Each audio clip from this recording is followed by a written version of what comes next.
Alabama gets the win 89-74, 15-point win over Kentucky. Welcome into the Main Streets podcast. I'm William Galloway, as always, joined by Britton Johnson. Britton, the Tide is rolling 11-3, 1-0 in conference play, and we can now say fear the thumb, just like Tommy Tuberville did about 20 years ago, 2 decades ago. Alabama has 4 straight wins over Kentucky in men's basketball. I genuinely don't know whether to attribute this more to our rise or maybe Kentucky regressing a little bit, but for us to win a fourth straight game, and it felt like it was just another boring victory. I remember my freshman year when Avery was still there. We played Kentucky the first conference game of the year, and it was like the biggest thing ever. We ended up upsetting them and winning, but it was like Kentucky's in the building. This is a huge deal, and obviously they're still a great program. And I'm not like talking down on it, but it just didn't have that energy about it. We feel like we're peers, if not just in a better place in the program at this moment in time, such that it didn't feel like a huge deal that we wanted him, and that was my biggest takeaway. We're up 16 at half, and I'm like, yeah, that makes sense. Where normally I think I'd be losing my mind about that. I think that's a really good point because Alabama traditionally is, as we know, the second winningest program in the SEC. Kentucky's number one. And when you've got 4 in a row on somebody, and Nate Oates has Mark Pope's number, although a very short number of years, the coaching turnover is more frequent nowadays. School was not back in session, so the student section was not full, and it wasn't quite the atmosphere that you had seen in years past, as you mentioned, between Alabama and Kentucky. But Britton, we can't talk about this game without talking about Aiden Holloway and Noah Williamson. Noah Williamson just comes out of the dark of night and they turn into a combo. I tweeted this picture of prime Kobe and Shaq. Speaking of things that happened 20, 25 years ago, those guys were on a roll. How were they able to do it? And how significant is that Noah Williamson's able to step up in an injury to Aiden Sherrill and when other guys are questionable and we have some dinged up health? Yeah, I mean, frankly, those are two different points to make. Talking about Aiden and talking about Noah are two very different players, but Aiden is playing at a very special level right now. I mean, I think he's shooting 47% from three on the year, and it's not anyone who watches him play. It's not like he's taking open toes on the line threes. Taking him from wherever. He had heels on the logo on one of them. It's really really fun to watch him and Phylon go back and forth, and um, you can tell how much of a boost it is to Phylon because obviously the game and the team runs through him at a certain level. But when Aiden is going the way he was yesterday, it is such a boost to Phylon because the attention's a little bit off of him. And so he can create more freely. He can do whatever he wants to do. And one thing that's really underrated about Aiden is because he is such a threat on the perimeter, is just his ability to get to the rim. Um, he's getting better and better and better at it. And so he is, I mean, I thought he would take a step this year. He has taken a leap, and it's been really fun to watch. And as for Noah, uh, I think we talked a little earlier, just maybe about early season disappointments. I'm sure no one was more disappointed in his performance than he was. Um, but truly, all we need from him is for him to be a level playing field for. Like if he goes in the game and doesn't hurt us in those minute stretches, it's like not calling Aiden Sherrill Jokic, right? But it's like when the Nuggets go out of the game, or when he goes out of the game for the Nuggets, it's like, can we stay at least at zero? Like we're not losing any points. And to Noah's credit, he was so much more than that yesterday, to the point where I think it was about 5 or 6 minutes left in the game, and I'm seeing him check in, and I'm excited for what that means for our offense because we were struggling offensively at that point because he is, maybe not the most skilled guy on the floor, not the most athletic dude on the floor. I mean, I feel like I'm going back to the Oates backhand compliments he would give me, right? But like what he does really, really well is he screens at a very high level, which for a team that really relies on ball and off ball screening the way we do, it was such a huge aid for us. And then when you can add toughness, rebounding, defense, he was just around the rim, and sometimes that just gives you opportunities to make plays. And then he was in his bag a little bit. He got on the perimeter. He did that little drive, spin move, dunk. I mean, he was feeling it a little bit. And so really to win a league, and we've said this over and over again over the years, to win a league, you need everybody. And you don't know when you're going to have your moment. You don't know when you're going to have to step up. But everyone's going to have a game. I mean, one that stood out to me when we won in 21. This is a random one, but it's the one where we won the regular season. We beat Mississippi State on the road at the Hump. And James Rojas should have beaten Arkansas in the Basketball Palace of Mid America, but that's fine. You know, we waited. I didn't drive all that way for nothing. We waited an extra game. It is what it is. But we go to Starkville, and James Rojas just like made a couple of really big shots, made a couple of really big hustle plays late. And obviously he was a very impactful player on that team, but he was not the guy that you would be like, this is who we're going to late. But he had his moment, and you know, he had other moments over the years, but like everyone just has to have times where they really step up and do their job. Noah did it, and we really needed it. I mean, we were down Aiden, we were down Bull Bowen. We needed those minutes to be, like I said, at a minimum even, and he was a plus in a major way. And so if he can keep doing that and just do the little things very well, yeah, we're not asking him to guard the perimeter. We're not asking him to do a bunch of handling or shooting or any of that. If he can do that, he's going to be such an aid to this team down the stretch, because everyone who's watched this team has kind of noticed we might have the best backcourt in America, and we have a very thin front court at times, especially as banged up as we are right now. And so I can't say enough about him coming in and making those plays, but you were there. I mean, what other takeaways did you kind of see from the performance? And Well, yeah, I want to talk about one thing real fast, but I'm looking at RollTide.com, and it's notes from the team stats yesterday. Noah Williamson entered that game with 14 total points on the season. Of course, he had the double-digit 10. That was his season high yesterday, and that moves him over 1,000 career points. And so it's not like he has been a nobody and we pulled a walk-on off the bench. I mean, he's been somebody, obviously, in his previous stops in the Patriot League. And then what I do want to talk about is rebounding, because I think we dominated the glass.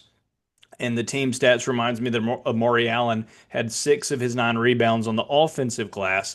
And to beat Kentucky, a team that is very big, very physical, going against a guy like Mo Diabate, who you know his ins and outs, winning the glass was paramount for Alabama. And I think winning that battle allowed Alabama to get out in transition, get the ball to Philon, get the ball to Holloway. That really stretched the floor and allowed us to really do what we do. Now, I'll say the only thing is we couldn't quite pull away from that 15 to 17 point mark, which I know Coach Oates is probably emphasizing in practice before going to Vanderbilt. When you get a lead, not only obtain that lead and then maintain it, but stretch it. Get it to 20, get it to 25, put them away. And in conference play against a really good team like Kentucky or upcoming like Vanderbilt, you've got to destroy that will to win, of that Saban-like dominance in stepping on your opponent's throat. Yeah, I mean, like you were saying, Amari is playing at a very special level for a freshman right now, and early season he was too. But he'd have moments where he'd have like a rough turnover here, or just freshman mistakes. But you can see his growth, and that's what's really great, because we need him to play at that level right now. We're really banged up. He got banged up in the game. He hurt his ankle and kept playing through it. He's starting to. I mean, if you were to list, start ranking the guys of who's the most impactful, I mean, you don't go far down the list before you get to Amari. And he's only going to continue to rise up that list as the season goes. He is. Well, and Britton, take out your returning guys and say that none of those guys can be your glue guys. I would think you would put Amari Allen at the top of that list to say that he is kind of that through point, that glue guy that Alabama needs, and he can do a lot of things on the floor. Yeah, that's what I was going to kind of say. He can do everything, right? He's big enough where he can guard all 5 positions. He can handle the ball really well. He can shoot it really well. I mean, you're continuing to see him make tough shots. One thing that impresses me, he can create pretty well. And I think, he's being asked to do it a little bit less than he was early in the season because maybe of some of those turnovers. But and then not only can he guard all 5 positions, he can do so well. I think we were talking about this earlier. If you were to talk about who are the best defenders on this team, the 3 best might be freshmen. It really might be London, it might be Amari and Davion. I know Davion was out, but and you could mix in a couple other guys there. Obviously, Aiden Sherrill has stepped up I mean, from what he was the first 5 games of the year to now, two different players, and Yeah. it's kind of hard to quantify. He obviously missed the back probably 3 quarters of that game yesterday, but he's turned into this shot blocking just beast that I didn't think he had it in him, and so um, that's been a huge help. I mean, we're just going to continue to kind of get better as a team, and one thing I love is that our depth is just even with us being down a couple of guys, you can still see. I mean, having a guy like London is such like a huge aid. I know he's not 100% right now, but he's a catch and shoot guy. He can do that well. He's a great defender. All the things we're talking about with like what we need Noah to be is like London already is that. When he goes in, he is going to be an aid to the team, and so um, I'm really fired up about the performance and kind of like what you were saying. What was really fun about it is Kentucky came in as the physical team, as the bruising team. They're maybe not as good at shooting. And obviously, we're guard heavy. Everyone who thinks of Alabama, the first thing they think is they're going to shoot a million threes and play not a soft style, but maybe a less physical brand of basketball would be the thought. And for us to kind of out physical Kentucky from the jump, that's what won us the game in the margin in which we did it. I think obviously we ended up shooting well, but for us to kind of control the boards, and they got a couple of possessions late to even it out a bit. I thought that was really the big difference maker, and so huge to see, and really encouraging as we kind of continue to go into SEC play. I want to ask you about one guy, not just from yesterday, but what you've seen from the body of work in non-conference play. Houston Millette, obviously the uh, graduate student for Alabama, didn't play last year, but I mean is playing like a pro's pro and shoots the ball extremely well at a great clip. But he's got to be just the most wise player on the court as well because he's making the right passes. And I mean, just a heady guy. And so, what do you see from him, and what has his body of work put out in non-conference play, and also yesterday's game versus Kentucky that has made him what Nate Oates called one of his favorite guys he's ever coached? Yeah, that's high praise. But Because he you said coached earlier you. the So, term, yeah, you said the term glue guy earlier, and I think for this team, it's probably Houston. Not to say Amari's not. Amari is also that, but Houston is the guy that really is a leader on the floor. He kind of does all the things that are less popular to do, super like consistently. Rebounds well for his size. He'll be the first on the floor for a loose ball. Like he leads by example, um, and he's kind of positionless for this team. Like we play him at the 2 guard mostly, but sometimes we'll go smaller and he'll play 3. And I mean, we've seen him at the 4. He can kind of play at different positions, and we just kind of he fills in where we need him. He is super impactful. He's a winner. I mean, you can tell that he's a winner, and that's why Coach Oates loves him because he's the most Coach Oates is the most competitive guy I know. I don't care how nice the guy is. If he's not a winner, he's not going to be on Coach Oates' favorite player list. And so, uh, it's not shocking that the Princeton grad transfer is a really sharp basketball player. Um, but he is all of those things and more. And so he has been such an impact on these guys. And you can tell he's a leader. Like he's kind of the calming presence. When things are going awry, you can put Houston in, you know that he is going to make the right decisions, calm everybody else down, which is cool because I don't mean this, he's not the best player on the team. He's certainly like, he's a great basketball player, but no one's going to be like, he's a better all around basketball player than Philon or Aiden. But he's the guy that calms everyone else down. And so he's going to be a huge impact guy. And there'll be a couple of games where it's looking like we're going to lose, and he'll snatch victory out of the jaw of defeat, if I had to guess.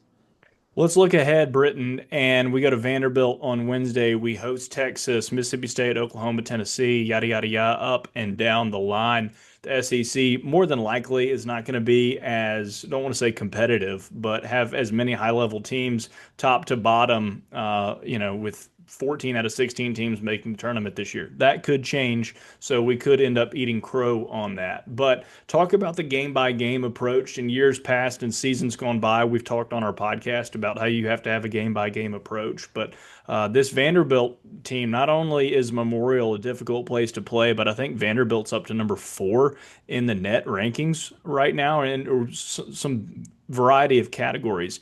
And so, talk about this Vanderbilt team and then what Alabama has to do to be successful moving forward and taking it game by game. Yeah, I mean, to this sounds really obvious, but to win a league, especially like the SEC, you can't take a single game for granted. Now some are easier than others. Vandy's a little bit like they were in football this year, right? Where no one's circling that game on their calendar coming into the year. No one's saying, "Oh man, this is the marquee game of our schedule." But if you're looking around the league right now, to me, the top 3 teams in some order are Alabama, Vandy, and Arkansas. Those are the 3 teams that have stood out the most to me. Arkansas obviously with a huge win over Tennessee on Saturday. Um, but Vandy is right there with them. They're undefeated. They're playing at a super high level. They play super super well together. And we have to go in and knock them off. That kind of has to be our mentality. They're ranked higher than we are. We have to. They're ranked higher in KenPom. They're ranked higher in net. They're ranked higher in AP. We have to go in a really weird place to play. I mean, we'll have good fan support there. We always do, but Memorial's a super weird gym to play in. For a team that relies on the 3 like we do, it can be kind of a hard gym to shoot in optically. But that's one that stands out to me of like we have to treat that game like it's a must win to win the league, even if it isn't, just because um, they are one of the best teams in the league. And then as far as, I mean, we've talked about the formula to win before. Win the league, you got to win your home games. Just that's the thing. You got to win your home games, and you got to win the road games you're supposed to win. And if you can pick off a Vandy on the road, or you can pick off one of these games, you're really really set up well. But that's kind of the formula. And so, as far as how we handle it go, it's game by game, but it's you got to look at it like we really got to handle business at home, and so those games really stand out to you. Yeah, obviously, I think we have Texas and Tennessee, I guess, will be a big one. Those are our next 2 home games. But and then when you go on the road, it's like you can't play down to the level of competition. So like kind of what we did against Kentucky late, that's where we got to grow, and that's what you were talking about earlier. It's like we got to figure out how to put our foot on teams' necks and just not let them in. When we're up 16 at half, get up 24 by the under 16. I guarantee you a team that does not want to run with us to begin with, who's down 20 points, is not going to want to run even more so. And so I think that's the biggest thing. Oates is so competitive. He's not going to let those guys get complacent. But you got to take every game seriously. And you're saying how the league's not as good as it was last year. That was an impossible task. It never was going to be. I mean, last year it was maybe the best league ever. It probably competed with the NBA Western Conference. Like it was as good as I've ever seen a college conference. And this year it's still maybe the That best in doesn't the mean it's country. bad this year. Right. It still might be the best in the country. I mean, it's maybe Big 12 has a good argument, I think. It's just a really solid league. But um, you gotta treat it like it's a really hard league to win, and there's still the team that's the 13th best team in the league is a whole lot better than the 13th best team in the league was 5 years ago. And that's how you gotta treat it. And so I'm fully confident. Like this is an Alabama team that if we can get healthy, and that's a big if. I mean, we're so banged up right now. If we can stay somewhat healthy over the next couple of months, I feel really good about finishing somewhere atop the SEC standings and poising ourselves or positioning ourselves well for March. And so, I think in his post-game presser, he said something along the lines of, it's always a really disappointing year when we don't win a championship. And I want to win a championship this year. I think they got a good shot to do it. But like you said, if you have a 3-game rough stretch, all of a sudden that regular season dream might be out of might not be a possibility anymore.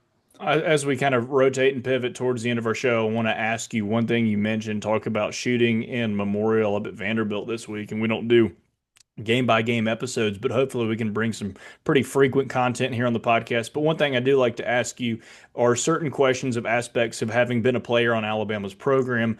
What are things to be done when you play in unique venues like Vanderbilt's gym or you go on the road in an NCAA tournament?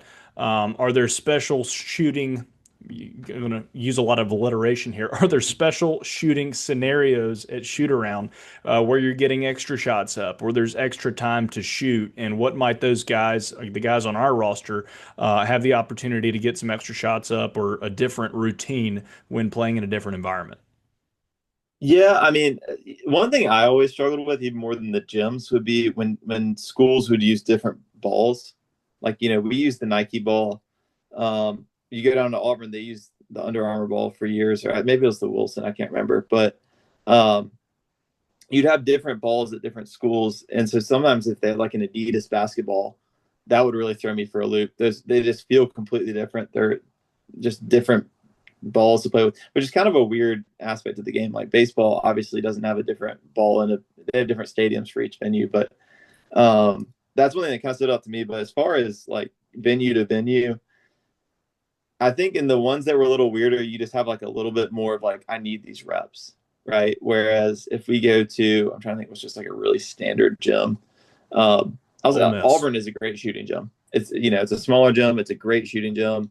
That's more of just like get confidence up, get fun reps. You're still competing in that, but Vandy, it's like as a walk on, I would be like, okay, normally I'd be hopping in and doing this, this, and this. Let me maybe make sure that so and so gets a couple more reps so they can see the rim, see the ball go through. Because I think Vandy's probably the weirdest of all the SEC ones, just because it I mean, you've been there. It's like a theater. Yeah. Um, It's not a and so basketball gym in the slightest, no, but so we optically, know a like you're couple things looking about that. back, and it's weird, especially straight on is not terrible, but the corners are just horrible because it just isn't at all like a normal basketball gym. And so um, just reps. I mean, like at the end of the day, the ball is the same size, even if it's a Yeah. different basketball. The rim's still 10 feet. You just need to see it go in and feel confident in it. But um, you also, I mean, if you're a shooter in the SEC, you already probably have this confidence. But like shoot, like you might miss one bad because optically something's weird, and like just move on to the next play. Keep shooting. Don't let that affect you. And so, um, I'll. It's a weird gym to shoot in. I think usually we've handled it pretty well, and so I expect it to be the case on Wednesday.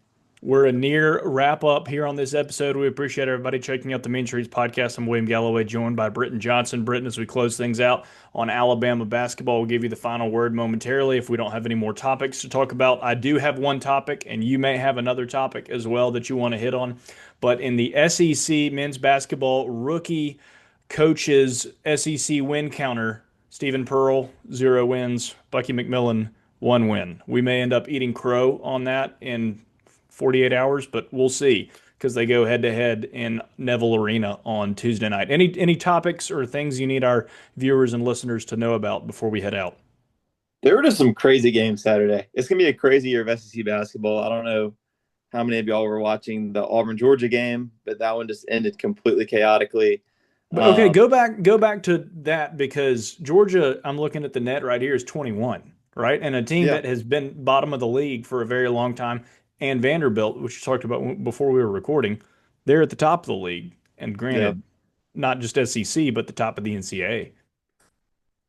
Yeah, I mean, it's kind of always been the case in basketball. There's more variance in the type of team you can be. We're seeing it more in football, obviously, now, but um, when you have great coaches, which are just littered throughout the league now, um, it's not a shock when a team kind of springs in the right circumstance. Now, Vandy's maybe been a bit of a surprise, but they were a good basketball team last year, so it shouldn't be that much of a shock. What's cool to watch about Georgia, I don't know how much you've gotten to watch them this year, they play really differently than a Mike White coach team. You're used to seeing. Like when they were at Florida, they played a lot more slow. They played just really physical and solid defense. They are now the most up tempo team in America, and so I think they've really watched Alabama. I will give Oates credit for this. I mean, you go throughout the league now, and this is an Alabama podcast. I would also give Bruce Pearl a little bit of credit for this as well because he had a lot of He success in adjusted a playing this lot style. over the Um, years. but those two guys in particular changed the way the league played. When I entered college, the SEC played basketball a certain way. And by the time I left college, it played basketball pretty consistently a different way. And now teams even more lean into that. So the Georgia Auburn game was crazy. The A&M game was crazy. Like you said, congrats to Bucky on his first SEC win. You take him how you can get him. And A&M, you can tell, is still figuring some stuff out offensively.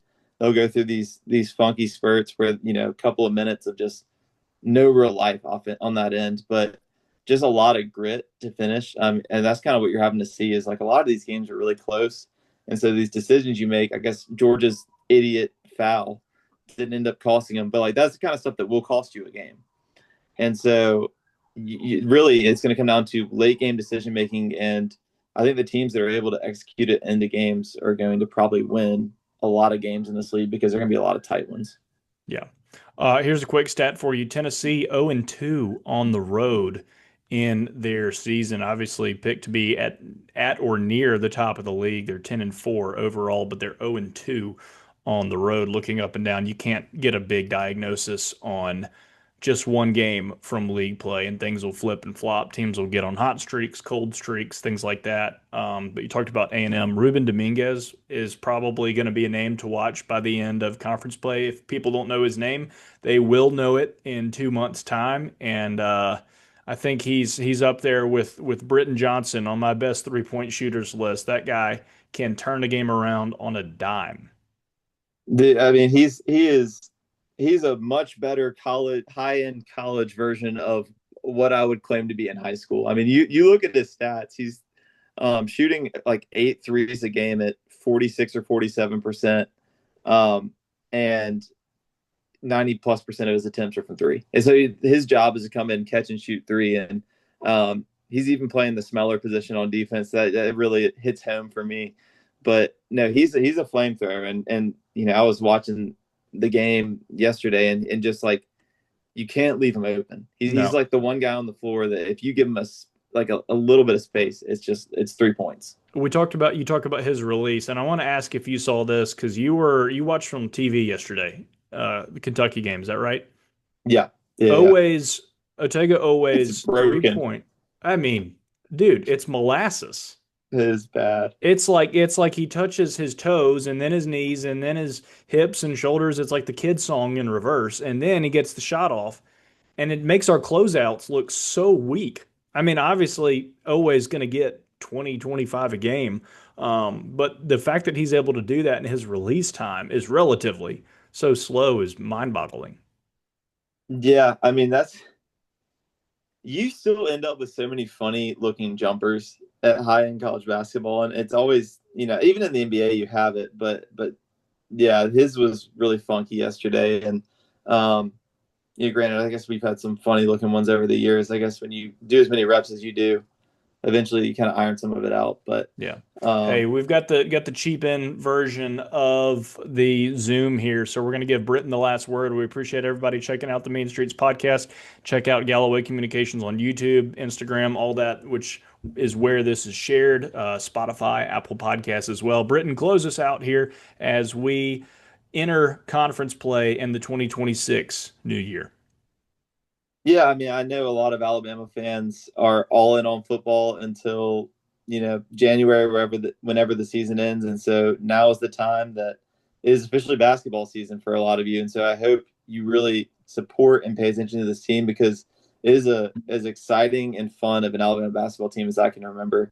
I'm excited for them. They're gonna have a great year. So roll tide and happy basketball season.